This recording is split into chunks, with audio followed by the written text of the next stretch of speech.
behind the wings. I kind of like them. They make it look a little more aggressive. Yeah, you're still 16 years old. You know, like missiles and stuff. I know. You're the Jeremy Clarkson of this group. That's right. That's right. No, I like the way the front end, with the way the arrow is on the front end of the Aprillia, especially. Like the F1. Yeah, kind of the F1 style, kind of angled down. It's like a mustache. Yeah, kind of.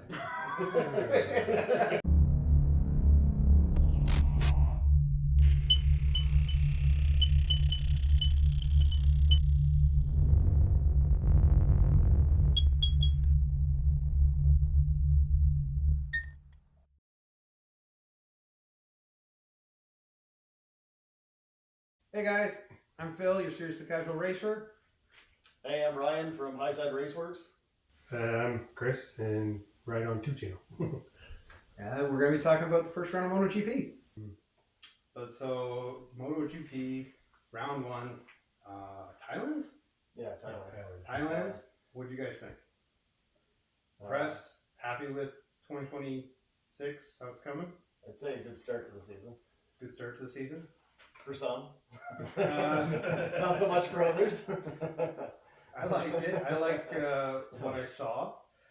Obviously, Yamaha's got problems with their new bike, but it is a new bike. And although Quartararo and Toprak aren't that happy, Miller seems like he understands better that this is a project and not a one and done. Yeah, it was going to be a fix for everything that was already wrong with the Yamaha. He's been around long enough to understand that. Yeah, he's been to enough people too. Yeah, for a guy that was the young guy in the grid, you know, coming straight from MotoGP at one point, he's definitely the veteran of the grid for the most part now, right? Yeah, he is now. So yeah, he seems to understand better. Who's the first guy on the bike now? Rins? Right, Rins. Yeah, Rins. We haven't heard much from him. Have you heard him say anything about the new Yamaha? I think he's just taking it one day at a time, kind of like Miller. Just knows it's a project and they've got to just kind of make steps. Yeah, he worries. I think he's worried more about being healthy than anything else right now, too. Yeah, he's trying to just make it through a race. And speaking of Rins, is he the guy on the grid that's most in danger of losing the seat for 2027, do you think? Would be my first guess. That would be mine as well, mainly due to performance and health. Yeah, I think, you know. Health being the biggest one because the guy can ride. Yeah. Oh, yeah. I saw something on him where he was showing off all of his scars and all of his injuries and all of his surgeries, and he has, for as young as he is, he's taken a beating in his racing career for sure. He's well above normal on the injury scale for sure. So, yeah. Moving on to, we're talking about Yamaha anyway, might as well talk about Toprak's first win. First win? First win? Yeah, his first win. You guys didn't watch it after I told you to watch it? Oh, yeah. Yes, I did. The Tuk Tuk race? The Tuk Tuk race. Come on. That was great. I think that was a great, they should have it at every round. It was amazing. Yeah. They all look like they were having a blast. Oh, yeah. Aprilia Ducati fighting for last place, cutting the track. Corners, Yeah. jumping, bringing the carts over stuff. What a great addition for the fans. That should have had tons of people watching. I love that. Yeah. So much fun. I hope they do more things like that. It does seem like they're trying to bring MotoGP more towards the fans, with the announcement of bringing it to closer to cities or middle of cities, or getting rid of Phillip Island and trying to bring it into the middle of Australia with the new track, the Adelaide track. Yeah, which from a racer's point of view is terrible. Yeah, we're all racers. It might be great for fans and spectating, but oh boy, that's gonna be. I think they're gonna get the TT guys to sub in for the weekend. That'd be kind of cool. You see Dunlop and the other guys from the TT there. That'd be really cool. Yeah. But still gotta have that runoff in the corners and everything, right? There's not. Have you seen Adelaide? No. I watched a video of it. It looks terrible, man. It's scary looking. It would be scary looking as an F1 track, let alone a MotoGP track. Yeah. And they're not modifying it all? They can. Safety. I don't think they can. I think they're supposed to be trying to, but we'll see what happens. It's still going to be the same track. Yeah. And as much as I'm for, having not danger, but actual limits to the track, grass instead of green paint, walls are never a good thing for rider safety. No. I mean, we watched, what was it, Falber a few years back when he hit the wall? Was it? I don't remember that one. It's ended his career basically, I think. So Yeah. walls, me. I was gonna say, you might have some experience in that department. Yeah, it's only a quick flash here of an X-ray of my face, but Was it the walls or the guardrail? No, it was a Same wall. same thing. Mine was a wall, but there are walls all over the place in your Adelaide too. But Armco is no good for motorcycles either. No, in general. But yeah, so what the KTM guy over here? How proud of your KTMs are you? Or is it does it go down? Really proud? Pretty good? What the hell are you doing? I'd say like, pretty good, but how much of it was Pedro? Yeah, we gotta. I'd say most of it, because the other three were nowhere. Yeah, you gotta admit that Pedro is something special right now. Right? It's really reminiscent to me of watching the Yamahas a couple years ago when Quadraro was blowing all the other Yamahas out of the water. Right? I was hoping more out of Vinales, but I guess just the Instagram with him and Lorenzo is more entertaining than actually on track. Yeah. I haven't seen much of that, but I think they released an article. MotoGP released an article today saying thousands of hours with Lorenzo and still zero result. Right, no points for Vinales in the first round in either the sprint or the GP. Yeah, and Pedro won the GP and got second. He won the sprint. He got second in the GP, right? But had a chance to win the GP. It wasn't a blowout or anything like that.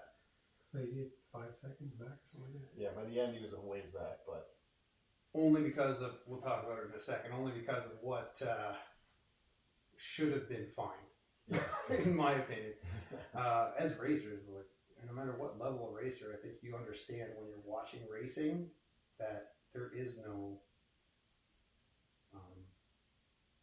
margin for error that you're going to leave when you're going to make a move, right? Things happen. No, yeah. And I think of all the things that we've seen happen in MotoGP, Pedro's, getting pushy is not something to be even talked about when it comes to penalizing. Especially when you see it's very similar. Well, we'll talk about it in a minute, but we'll talk about KTM, Ducati. We got your KTM guy, and you're also kind of Ducati guy, because I'm not a massive Pecco. I mean, I'm a fan of everybody on the grid. I think they're all heroes, but you're the big Pecco fan. Yeah, Pecco. That rough go. What's he got to do? That might be an understatement. Yeah. What's he got to do? Get away from Mark.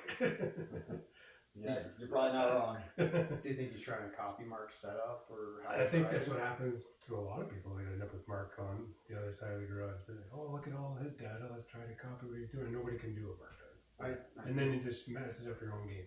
I think you're very right. I think even back in the Pedrosa days, we saw that when he was riding for Pedrosa, and then when his brother was riding with him at Honda, and I think Antonio was talking about it when he tried to put in Mark's setup in his Ducati. It made it completely unrideable. Yeah. So you could be very right that it kind of goes the other way too, because when he was in Honda, remember when he broke his arm the first time, 2019 or whatever, and then he was out for like a year and a half. So they started molding the bike around together. When Mark came back, he couldn't ride the bike. Right. Yeah. So and then when he was there for like another year and a half again, he's like, I'm leaving. Right. Yeah. Because he broke his contract. So yeah, his riding style is completely different from everybody's. I don't think Mark ever wanted to leave Honda.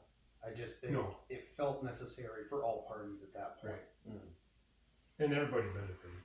Mark went to a bike that he could win on, and Honda got to save a lot of money to help their program. Right. Yeah. Speaking of Honda, which they made some pretty good strides this year, at least in the first round. That bike's looking pretty good. Even down the straight, it didn't look like it was missing a whole lot. Yeah. So I don't know. Is Mir? I know he's a world champion. I know I tout him a lot. Is Mir capable of putting that bike back on the podium? I believe, yeah. After the performance we've seen in round one, I would say he's definitely feeling more comfortable, and that's kind of more set up for how he wants to ride it. Do you think Moreira's going to be able to start making some real strides? I think once he gets some time on it. Yeah. Yeah.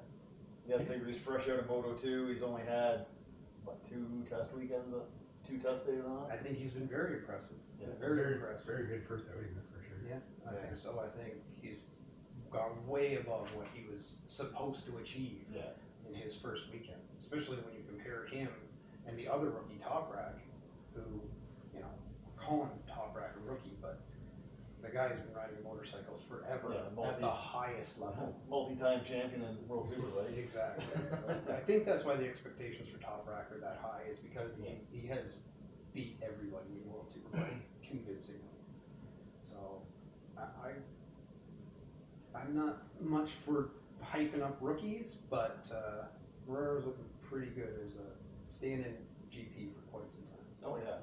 Yeah, like just look at him in the sprint race. He couldn't go the full race distance to keep pace, but with the sprint race being shorter, he finished. Where did he finish in the sprint? I think he was like top 10. 10th, I 10th, don't 11th. remember off the top of my head. The top 10, I can't remember. Yeah, he was like 10th, 11th, 12th, something. He was like that. close to the point. At what point I know he was fighting for the points position, but I don't think he actually got that point. So, which is top 9. I don't think he ever made it that high, but still impressive to me when, you know, his real competition this year would be the I don't know how to say it, the secondary Hondas, Zarco and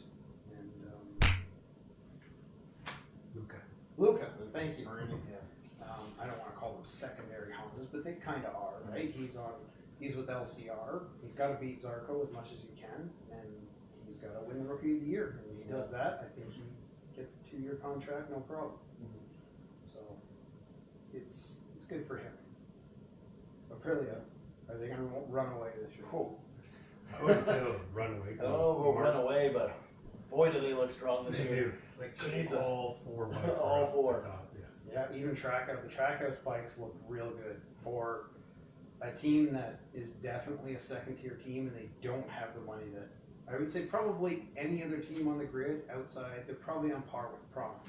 Yeah, those are probably the 2 lowest budget teams, and they were right there with what 4 Aprilias in the top 4 5. in the top 5. 4 in the top 5, It was Aprilia, KTM, and Aprilia. We might have to look that up for the next talk, but I think if I remember right, KTM might have been second. was KTM did Baker finish second? Yeah, I think so. I thought he was 3rd.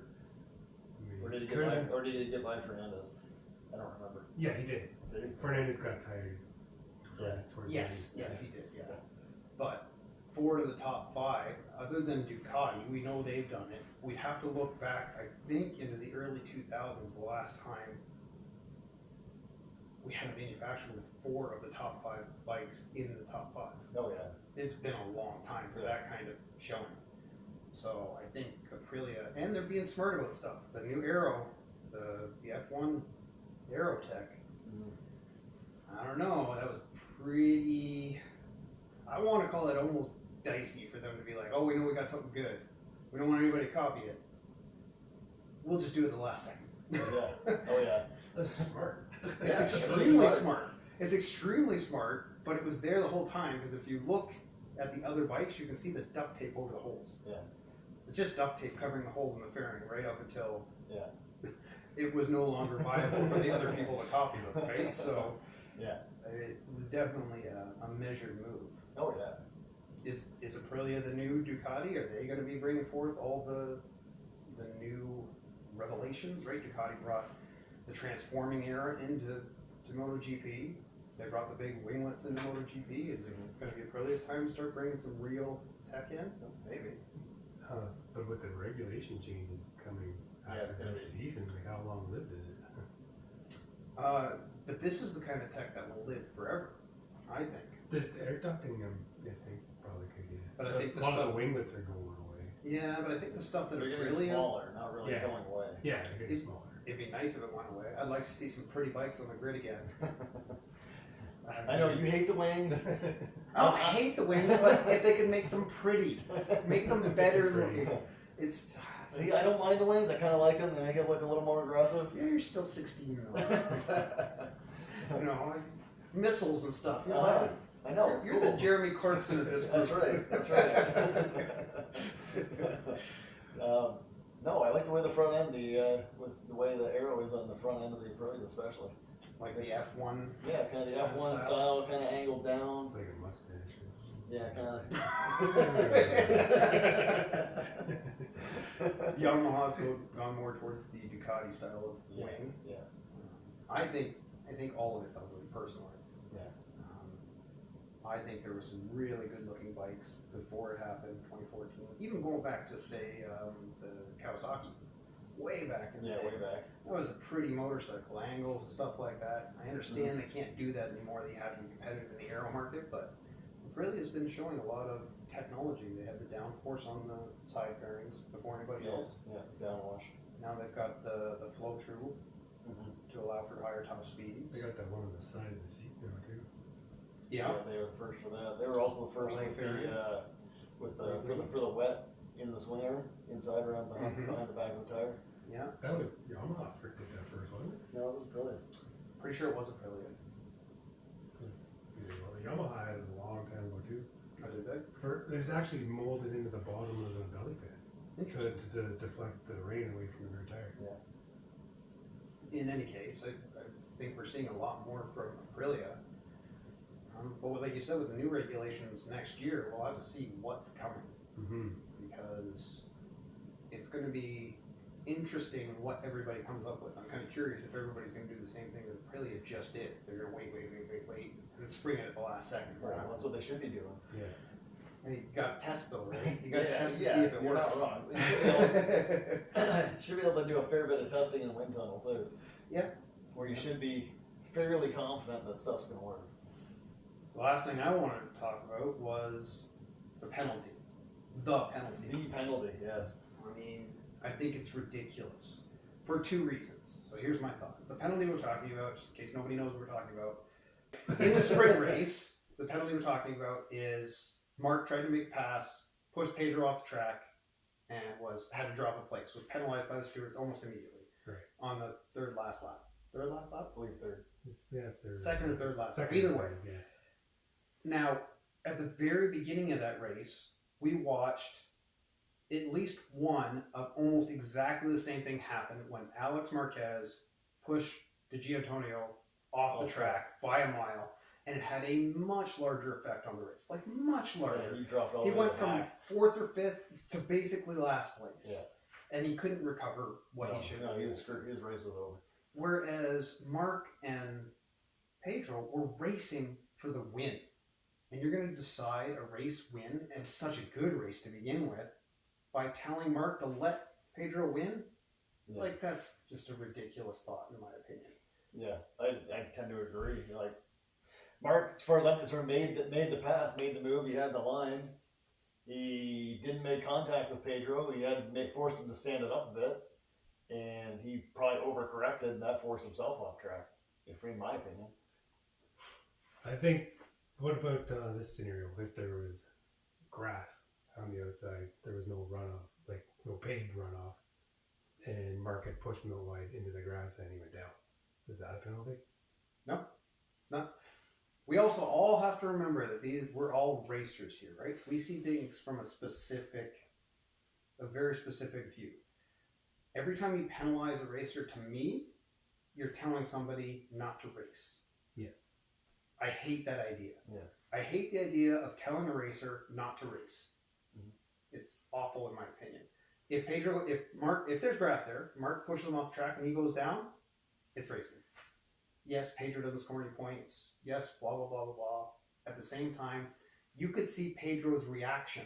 Yeah, he did. When Mark went by him and he threw up his hand, he didn't know what was going on. He didn't even know what was going on. He didn't think there should be a penalty. He didn't think there was a problem. Yeah.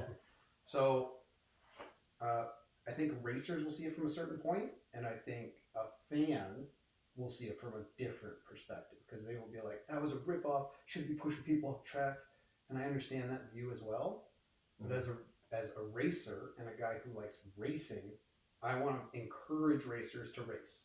I want to encourage the excitement. I want to encourage the Valentino Rossi pass from Catalunya in 2009. I want to see Rossi and Marquez duke it out. I want to see Jorge Lorenzo or Stoner or whoever take the chances. That's why we watch. We don't watch racing for safety. And that's why these guys should also get paid a crap ton of money, because their career could end at any second, and they now have to live off that, what they made for the rest of their life. Yep. So I think all of it needs to be discouraged from the stewards. If you're not going to especially if you're not going to penalize the exact thing that happened before, I and think you that's penalize the it bigger later for the race win, big problem. That's the bigger problem, is there's no consistency. And I think the racers have stated that with MotoGP a lot too. They don't like the stewards because they keep changing their mind all the time. Yeah. Right? And has been better recently, but not this one excluded, but just saying. Not in this situation. Crayfar coming in has made things better. You and him are friends, right? Oh yeah, we don't. Obviously, you defend that guy a lot. You'd have him back on the Ducati team right now. Simon Crayfar? Yeah. Was he Ducati? No, but you would put him on Ducati, I'm sure. He could ride. He was a good rider. He's a good rider. I'd actually like to see some more stuff from him on a MotoGP bike. There's lots of 2024 Ducatis sitting there doing nothing. We'll put him on one. Couldn't do any worse. No, exactly, right? So, with sticking with that whole incident, I know we talked about if he went off into the grass. The biggest thing is that there was no contact. No. You made him stand up, but he overcorrected, so he ran himself off. If he had have just corrected a bit, he probably would have stayed within track limits. That's true. Yeah. But he made the big friggin' pickup, and I think that caused more of it than anything. Yeah, if he had been behind him and knocked him off the track, that would have been a different issue. We've seen that with Quadraro's been hit from behind a couple times and stuff like that, right? That's a little different. Yeah. But literally racing for the win, and guys come around and you gotta let them pass. That's just not racing. That's getting in the racer's way. Mm-hmm. All they're trying to do is go as fast as they could possibly go on tires that were clearly getting beat up by that track, and they're trying their hardest, and penalizing them for trying hard is just silly, in my opinion. Yeah. If you want to talk about the bad rim situation that happened in that round. Yeah, we haven't really got much news on what caused it. Yeah, we don't know what's going on with that. It was the edge of the curving, because he had the bike full lean, hit the edge For of the curve. For Mark, though. For Mark, it definitely happened because of his aggressive riding from that. Yeah. But he's not the only one it happened to. No, I don't know what happened to him. No, Beer had one go and deflate. Martin in the sprint had his rim crack, and he was going to get a low tire pressure penalty. Yeah.